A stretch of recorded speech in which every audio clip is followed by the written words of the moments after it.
So today class, our learning target is I can use the information and the illustration and details in a story to say more about a character. So I want to hear the entire class say the learning target after me, okay?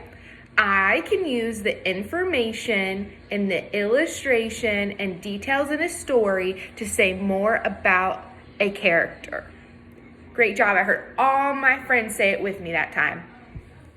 So characters are very important in a story. At this point, I would ask the class, why do you think it's important that we know the characters in the story? So I would take like 60 seconds for the kids to talk about it in their table groups of 4. And then I will do the attention signal to get their attention back on me, which is 1, 2, 3, eyes on me. And the students are gonna say 1, 2, eyes on you. That way I know all the students are ready to discuss as a class what they discussed in their groups of like 3 or 4 kids. So some of the answers I would expect or things to hear is that the character can tell us more about the story.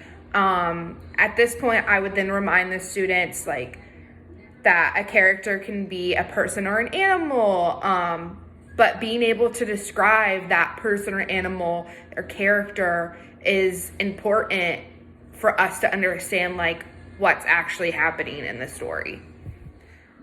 I'm going to have the kids transition to the carpet area, and I will do this by saying, I'm looking for friends that are sitting with their hands in their laps, a bubble in their mouth, and I'm gonna call each row one at a time.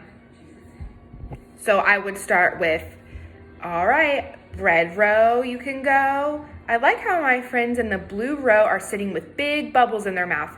Blue row may go, and then yellow row, and I would do my transitions like that. So yesterday we made our describing characters anchor chart. So I just want to remind everyone about how describing characters by telling what they look like, they say or do, think or feel, or what they're like what's their personality? Are they happy? Are they mean? Things like that to describe what they're like in the story. So I want you guys to repeat after me. Describe characters by telling what they look like. Very tall, brown hair, scary face. What they say or do. Tries to catch Jack, chases Jack. What they think or feel. Angry that Jack stole the harp. Are like, or their personality. Grumpy, mean, or scary. So today we're going to be rereading The Snowy Day by Ezra Jack Keats. And while we're reading, I want you guys to think about the character in the story. I want you to look at the illustrations. I want you to look at the words in the story so we can better understand how to describe our character. So, The Snowy Day by Ezra Jack Keats. All right, and as we're reading, we're not gonna say what we think. We're gonna keep it in our brains, and then when I'm done reading the story, we're gonna discuss what we thought about how our character looks, says, what they do. All right, so just keep it in your brain until I'm finished reading. Okay, so The Snowy Day.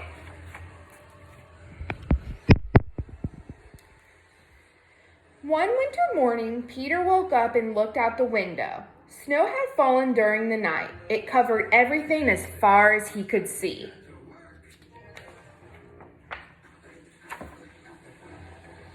After breakfast, he put on his snowsuit and ran outside. The snow was piled up very high along the street to make a path for walking.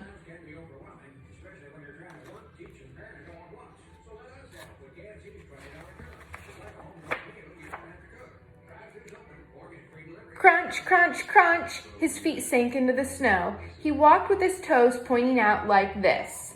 He walked with his toes pointing in like that.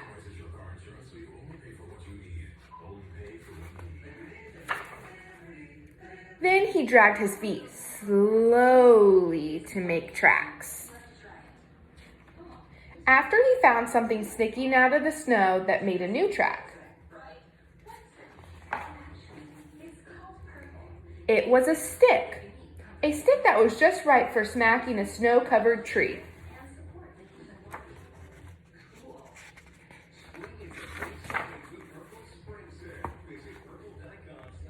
Down fell the snow, plop, on top of Peter's head.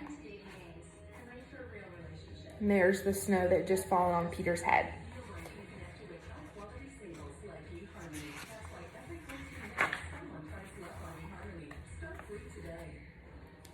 He thought it would be fun to join the big boys in their snowball fight, but he knew he wasn't old enough, not yet.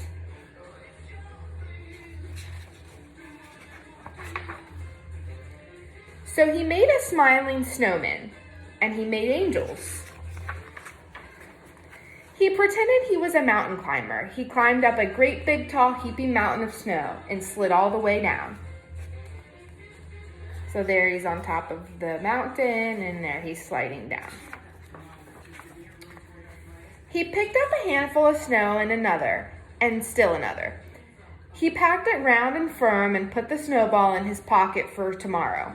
Then he went into his warm house. He told his mother all about his adventures while she took off his wet socks. And he thought and thought and thought about them.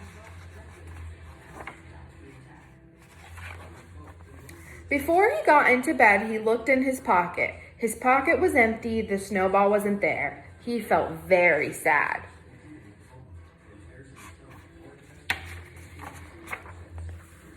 While he slept, he dreamed that the sun had melted all the snow away. But he woke up, his dream was gone. The snow was still everywhere. New snow was falling. After breakfast, he called to his friend from across the hall, and they went out together into the deep, deep snow. The end. Okay, so now that we're done reading, we're going to talk about how we can use the illustrations and the words to say more about our character. So at this point, I would ask, who is our character in this story? And the correct answer, since there was only one character, would be Peter. So then I would go on and I would say, what does our character Peter look like? And I would refer back to the anchor chart that we made the previous day. If they get the answer wrong, I would refer back to this to kind of be like, okay, well, what does he look like from our other story? Just to kind of prompt them to say the right answer, which would be that our character is in a red snowsuit. He has black hair. And I would ask, what can we do if we forgot what our character looks like? And that would get them to go back in the text and look to see that our character is in a red snowsuit. So then I would move on. I would say, what does our character do in this story? There's going to be a few different responses because he does do a few different things, but some of the expected responses that I would be expecting would be that he makes a snow angel, he climbs a really big snow hill, he goes down the snow hill, and then I would say, show me a silent agree or disagree if you think that Peter's really happy to play in the snow. And then I could do kind of like a quick check. If anyone disagrees, I can ask them what else did he do in the, why do you think he wasn't happy to play in the snow? And kind of get them to go, we can go back in the text and use the illustrations to explain their thinking, because there was a point in the story where he was happy and then he got sad, so I can kind of check like the understanding and the comprehension of that particular kiddo that disagrees. So after we go back in the text and we find the illustration that shows that Peter was in fact happy to play in the snow, which would be this page.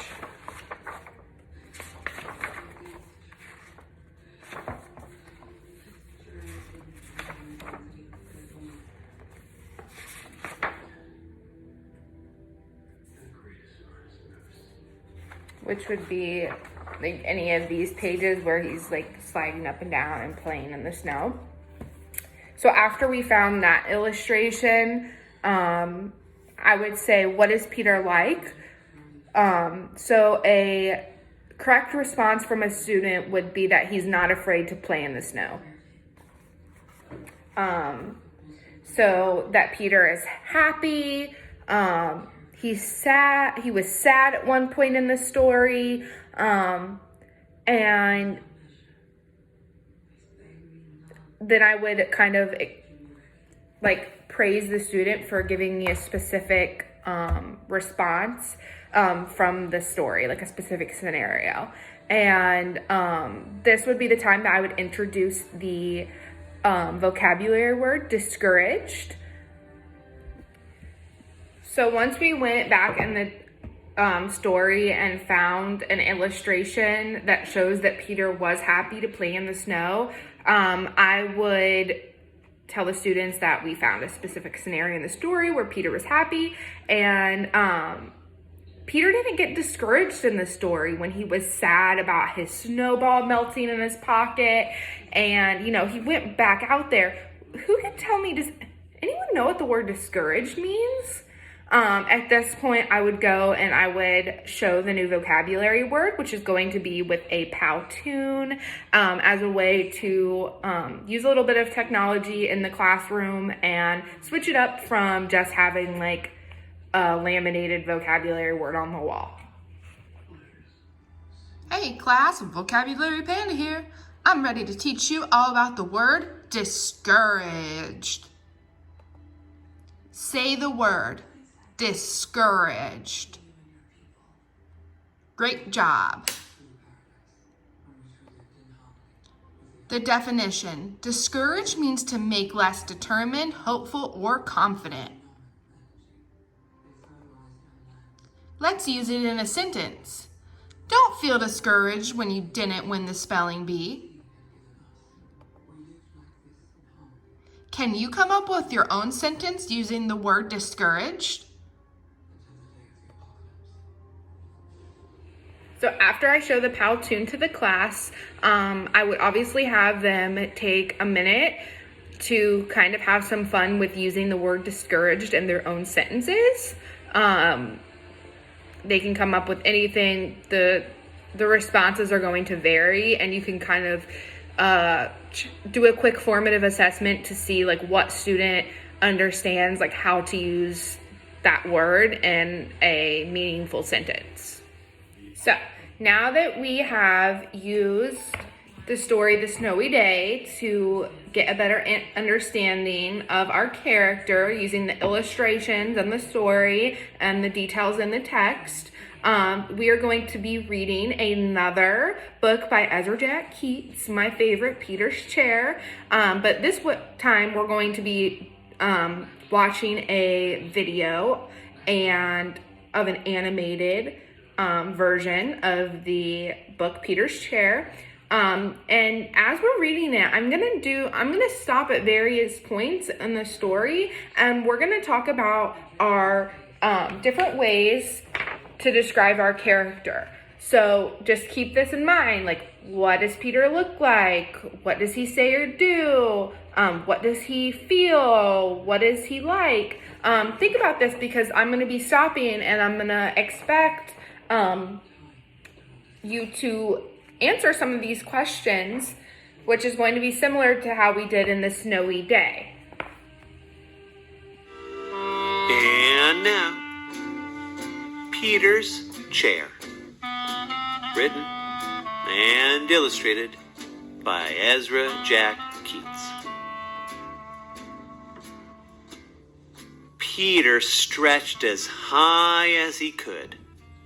There, his tall building was finished. Crash! Down it came. Shh! Called his mother. You'll have to play more quietly. Remember. So I'm going to stop here and we're going to discuss, what does Peter look like?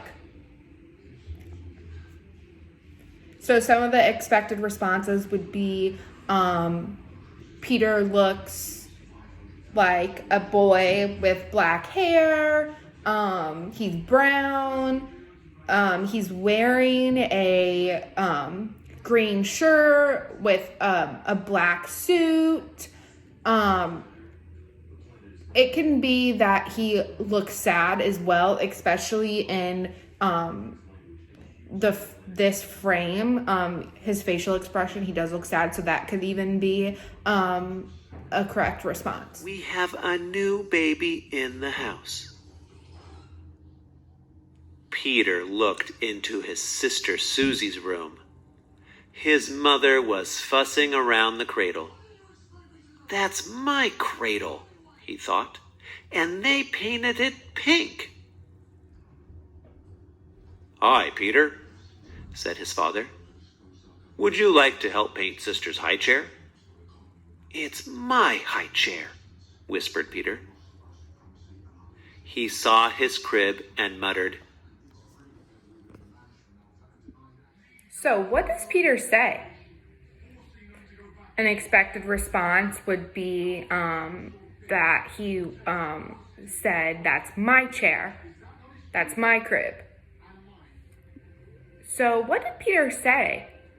A correct response would be that he said, it's my high chair. And I would say, correct, he did say that's my high chair. How do we know that's what he said? And this would be where I would ask, that would be my higher level thinking question. How do we know that that's what Peter said? The correct answer would be that the text said he whispered, or Peter whispered, and I would then provide, you're right, the dialogue in the story tells us that's what he said, because dialogue is something that we discussed a couple weeks ago. My crib. It's painted pink too. Not far away stood his old chair. They didn't paint that yet, Peter shouted. He picked it up and ran to his room. Let's run away, Willie, he said. So after, I will use that as a stopping point and say, what does Peter say? And a correct response would be, he shouted, they didn't paint that yet. And then I would hope to keep prompting, how do we know that? And then again, they would say it's because he shouted. I would say, wow, everyone's using dialogue when explaining what Peter said. Love that. Kiss your brain. And then I will say, what does he do after he shouted that they didn't paint that yet? So I would give the students 60 seconds to talk about it in their table groups. And then I would do the attention signal that we do, which is 1, 2, 3, eyes on me. Students say 1, 2, eyes on you. I look for everybody's eyes on me. And then I will be like, all right, this is what I heard when I was walking around. Peter grabbed the chair and took off into his room. And then kind of go from there. And then I would kind of, say, what is Peter feeling right now? And I would go back in the video and discuss about what using the illustrations. I would say that Peter feels sad or he feels mad, and then kind of go from there. That would be referred to back as the think or feel portion, and the what he's like the personality. So I would kind of go from there and go back in the YouTube video and basically point out the illustrations where we feel that Peter, where he shows how he feels and things like that. I will also use this as an opportunity to, when we're discussing how he feels, I would say, I would ask the class this kind of higher level thinking question. If you were Peter, how would you feel if you had a new sibling? Obviously the responses will vary, and use that as kind of like a class discussion about how you would feel. And then once the video is over, I will call each row. I will say, I'm looking for friends that, again, have bubbles in their mouths, that have their hands in their lap, they're sitting crisscross applesauce. And then I will call the row, like, yellow row, you look good, you may go. Ooh, I love the way blue row is sitting with their hands in their lap. You may go back to your desk, and do that till each row is called back to their desk. So once I have the rows back, I will ask that the students get out a pencil, and then I would call on our teacher's helper to go ahead and pass out the worksheets as I pass out the hard copy books of Peter's Chair, just so students have something like actual, like, handheld to reference and flip back to. I really think that that'll help them to make sure that they are using those illustrations, and learning how to go back into text is a really big deal. So this is the worksheet that the kids will have at their desk for their independent task, as well as I'm going to demonstrate the first box for them. But I will make sure for students, they know that when we do this, that once they have their name and their date on their paper, I want you to give me a thumbs up so I know that you're ready to go for the activity. And then once I see that everyone's ready, I would start demonstrating by, the first thing we do, we always put our name on our paper. Miss Garrett. And our date, which is 4/17/20.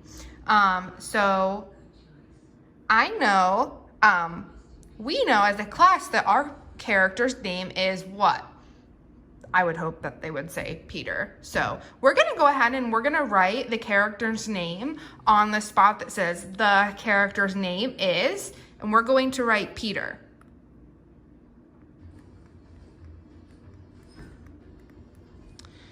So what does Peter look like? I would have the hard copy of Peter's Chair, and each student would also have a copy of Peter's Chair, because I really want them to be able to go back in the text and tell me, like, what does he look like? So he's wearing a green shirt, I heard. Yep, he's wearing a green shirt, and we can always check our work by going back and looking. So green shirt, what else does he look like? Yes, he does have black hair. So does anyone have anything else that, what is it that our character may look like? He's brown, okay. Okay, so now that we've done the first one, I'm going to have you guys take the next time to fill in our other boxes. The character says or does, the character thinks or feels, the character is like. Remember, that can be if he's happy, sad, his personality. So just, kind of use that to go off of. And I will be walking around if you guys have any questions. So once the kids are done, I will call on 1 to 2 kids to share what they wrote for their character worksheet using the popsicle sticks that we normally would use. And then once students are, sharing, I will praise, I like how you used that his shirt was green, or, oh, you used that illustration in the story that showed that he was sad. And then I will explain that, we did an excellent job at describing the character using information and illustrations. Go ahead and give yourself some snaps for doing a great job. And then so how is that important that we know these details? The character in the book, it gives us an overall picture of them. So that's what I would do for my closure, and we would be done.